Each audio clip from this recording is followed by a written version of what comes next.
Ça y est les gars, le mercato commence enfin. On était traumatisés du mercato 2024 où le Paris Saint-Germain avait multiplié les pistes. Le PSG se renseigne, le PSG surveille, le PSG prend des mesures, le PSG se rapproche, le PSG fait une approche, le PSG est en négociation et le PSG ne fait personne. Vous vous rappelez? Mais ça, c'était en 2024. On a dit en 2025, on laisse le passé au passé et on avance. On savait déjà que le joueur intéressait Luis Enrique l'été dernier. On a même eu la confirmation là ces derniers jours que le joueur avait donné son accord et c'est donc à mon sens ce qui a fait que Luis Enrique a repoussé toutes les opportunités qu'il y avait sur le mercato et tous les joueurs que lui a proposé Luis Campos, puisqu'il avait entre guillemets le joueur type idéal, le joueur qu'il voulait pour son système. Il avait l'accord du joueur, il avait l'accord du père, le père qui est l'agent de Kvara, et donc Luis Enrique s'est dit ce sera juste une histoire de négociation entre les deux clubs, et à un moment donné le Napoli ils vont bien comprendre que leur joueur il veut partir, donc ils vont pas résister ad vitam aeternam. Problème c'est que c'était mal connaître le président de Laurentiis qui lui ne se laisse absolument pas dicter en fait quoi que ce soit, c'est un homme qui sait exactement ce qu'il veut, personne ne peut lui forcer la main, on s'en rappelle très bien avec le dossier Alan, il voulait le vendre au Paris Saint-Germain pour 150 millions d'euros, ouais il est complètement zinzin, et au final je crois qu'Alan partira pour même pas 30 millions d'euros, bref c'est un type qui de base pour camper sur ses positions est prêt à perdre de l'argent, mais là avec et le dossier conjoint d'Osimhen et celui de Kvara, on a quand même l'impression qu'il a retrouvé une certaine forme de raison. L'été dernier Kvaratskhelia c'était 180 millions d'euros pour le Paris Saint-Germain, il n'y avait pas vraiment d'autres clubs qui étaient intéressés, et donc De Laurentiis avait fixé un prix pour le Paris Saint-Germain dont il savait pertinemment que vu ce que racontait le club un peu partout, à savoir que le club n'allait plus surpayer des joueurs pour les transferts, etc. Il y avait plus de on envoie le double du prix à un club alors que le joueur vaut tant. Et là vous allez me dire mais on a envoyé 90 millions sur Randal Colomwani, alors qu'en vrai non, c'est 75 millions plus 15 millions d'euros de bonus. Et vu la saison et demie que vient de faire Randal Colomwani avec le Paris Saint-Germain, je vois pas comment il existe un monde où le Paris Saint-Germain a payé ses bonus. Mais mis à part lui, depuis le Paris Saint-Germain tient sa ligne de conduite. Que ce soit en termes de quantité de joueurs qui sont arrivés, Luis Enrique avait déjà annoncé qu'il allait plus avoir de gros mercato en termes d'arrivée comme ça a été le cas lors de sa première saison, parce qu'il y avait une équipe à rebâtir, il y a plein de joueurs qui sont partis parce que Luis Enrique en voulait pas ou parce qu'ils avaient fait leur temps au PSG, donc c'est normal de ramener beaucoup de joueurs, hein. C'est un peu ce qu'on avait fait en 2011 lorsque les Qataris ont racheté le club, et donc Luis Enrique est formel, il ne veut pas mettre des sommes astronomiques sur des joueurs, et surtout ce qu'il veut c'est des joueurs qui vont pouvoir s'incorporer dans son système, un système de jeu que maintenant on commence à bien connaître, où il n'y a pas vraiment de position sur le terrain. Quand on voit une compo du Paris Saint-Germain, il faut toujours garder à l'esprit que c'est une composition sur une feuille de match. Dans la tête de Luis Enrique, le match ne va pas du tout se dérouler avec un système figé, il veut que les joueurs bougent énormément de leur position, les joueurs ont surtout comme mission d'occuper des espaces pour pouvoir proposer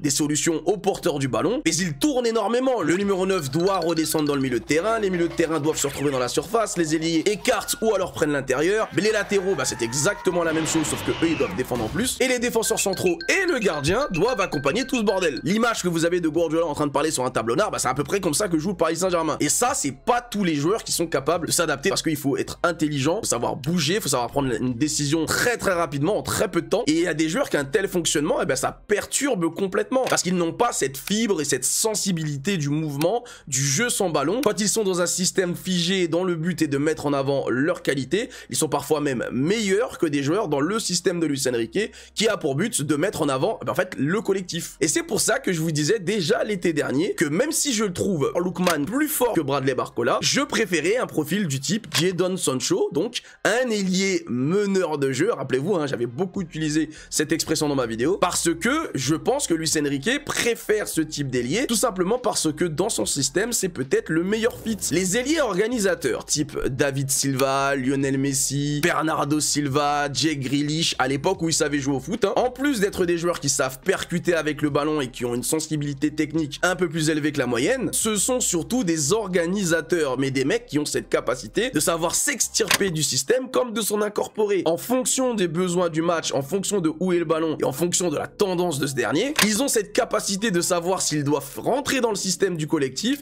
s'ils doivent se contenter de jouer avec le ballon ou s'ils doivent partir en action individuelle et surtout changer d'avis en une fraction de seconde pendant leur course. Ce n'est pas pour rien qu'il y a des ailiers à l'instinct et qui jouent sur leur qualité physique, comme Bradley Barcola par exemple, ou un Dembélé, même si Dembélé, attention, il sait faire plus que ça, mais principalement Dembélé, c'est sa course et par sa prise d'initiative balle au pied, il fait des différences. Un type comme Leao ou comme Lookman par exemple répondent également à ce type de critères, et qu'il y a des joueurs différents comme Messi ou Bernardo Silva, ou même du coup Kvaratskhelia. Et du coup c'est pour ça que Luis Enrique a fait autant une fixette sur lui, parce que dans son système, Kvaratskhelia c'est un joueur parfait. Maintenant que je vous ai fait cette longue intro pour vous expliquer pourquoi de base Kvaratskhelia est un joueur qui, à mon sens, est le joueur parfait parfait pour Luis Enrique. Je vais vous expliquer son profil. C'est un joueur qui a les 2 pieds, qui a encore l'avenir devant lui. Il va avoir 24 ans dans 3 semaines, mais qui arrive déjà dans une espèce de forme de maturité. Il mesure plus d'1m80 et c'est un ailier qui s'est fait connaître avec le Napoli parce qu'il a une capacité de dribble exceptionnelle lorsqu'il est balle au pied. Mais petit à petit, en fait, on s'est rendu compte que Kvaratskhelia n'était pas seulement un dribbleur. Beaucoup de gens qui ne jouent qu'à FIFA, par exemple, pensent que ses qualités premières sont surtout le dribble, alors qu'en réalité, la qualité première de Kvaratskhelia, c'est sa créativité. C'était un joueur qui a cette sensibilité, cette fibre du foot, capable de savoir, par exemple, si la meilleure solution, c'est de ne pas toucher le ballon, de toucher le ballon une seule fois, ce qui permet de faire une passe rapide pour tout de suite trouver une solution, ou bien de partir en dribble dans un slalom dont il a le secret, en fait. Quand je vois des mecs en train de rechigner sur le fait qu'on signe Kvaratskhelia à 60-80 millions d'euros, j'aimerais rappeler quand même que ce type de joueur est très rare. Et c'est totalement aujourd'hui ce qui manque à l'attaque du Paris Saint-Germain, de la variété. Un joueur qui chaque fois qu'il touche le ballon ne va quasiment pas faire la même action. En plus, si c'était pas déjà suffisant, c'est un joueur qui tire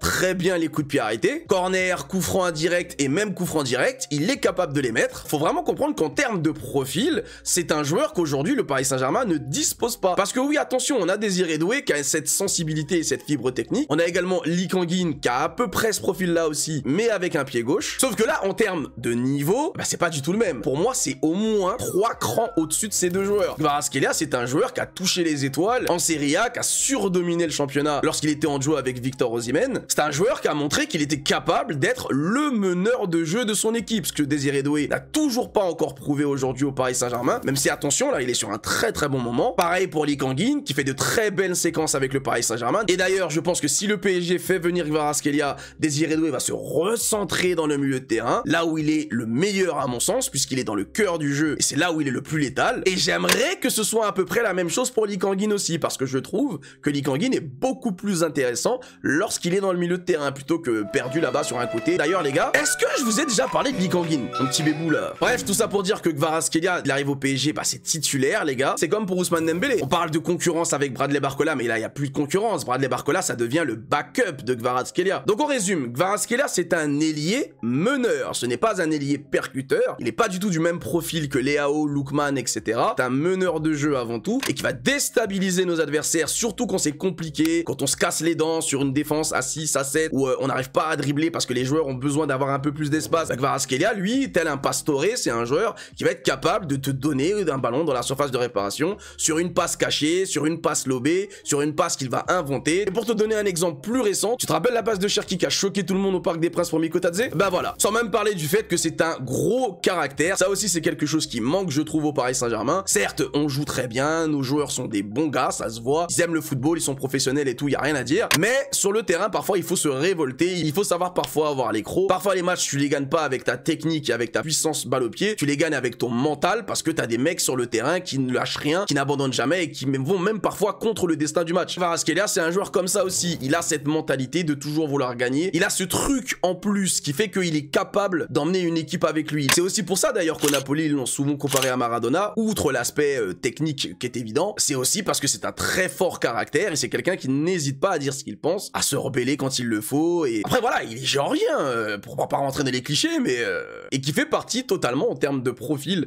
que ce soit âge et talent, de ce que le Paris Saint-Germain veut pour son nouveau projet. Donc si tout se passe bien et que Kvara signe au Paris Saint-Germain, dans quelques années ce sera une star mondiale, et quand les gens penseront à lui, ils penseront à lui avec le maillot du Paris Saint-Germain. Donc moi personnellement, je n'ai absolument aucun frein à ce transfert, honnêtement. J'ai vu pas mal de réactions négatives, notamment dans le TikTok que j'ai fait, alors que bah pour le coup, même si le prix peut paraître un petit peu élevé et que je sais qu'il y a des mecs qui sont traumatisés à cause du transfert de Randal Kolo Muani, là on parle vraiment pas du même type de joueur. Kolo Muani, on savait que c'était un joueur qui avait besoin d'espace, on savait que c'était un joueur qui allait peut-être avoir des difficultés avec Luis Enrique au début, mais qui pouvait s'imposer par sa mentalité, parce que c'est un mec qui lâche rien, c'est un mec qui est toujours motivé, etc. Visiblement, il va rejoindre la Juventus Turin cet hiver pour pouvoir justement permettre à Kvaratskhelia de venir au PSG. Il y a beaucoup moins de risques que Kvaratskhelia flop au PSG qu'un Kolo Muani. Et même si c'est vrai que cette saison, il n'est pas aussi fort qu'il y a 2 ans avec le Napoli et qu'il est même en train de devenir remplaçant devant David Neres, faut pas non plus oublier que le joueur avait envie de partir alors que le Napoli l'a retenu. C'était la même excuse que les Madrilènes nous avaient sorti avec les performances de Kylian Mbappé quand il était pas bon avec le Paris Saint-Germain, puisque une fois encore le PSG l'avait retenu, ne l'avait pas laissé partir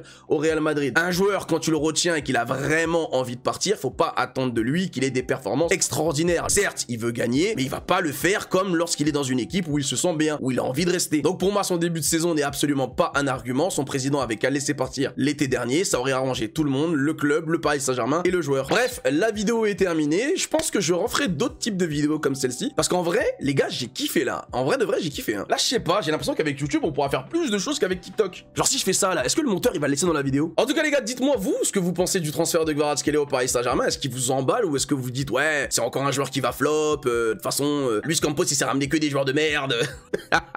Les mecs qui ont un agenda sur Luis Campos, j'en ferai une vidéo un jour. Si c'est pas encore fait, n'hésitez pas à vous abonner à la chaîne. Parce que je vous vois, hein, les gars, hein, je vous vois. Hein. Vous êtes pas abonnés à la chaîne, mais vous consommez. Les gars, on est en train de monter sur cette chaîne YouTube et ça fait plaisir. Mais abonnez-vous, les gars. Pensez à le faire quand même. Partagez la vidéo, likez-la si elle vous a plu. Et n'oubliez pas encore une fois de me donner vos avis en commentaire. Moi, je sens que l'année va bien se passer pour le Paris Saint-Germain. C'est en train d'aller dans le bon sens, à mon avis. Et vraiment, j'ai hâte de voir si le transfert va se faire. Mais j'ai surtout hâte de voir ce que va donner le Paris Saint-Germain en 2025. Parce que j'ai un peu l'impression là qu'on va vivre une grande année, même si ça avait un peu mal commencé sur l'année 2024. Bref, c'était tout pour moi, c'était votre gars Kyono, ciao.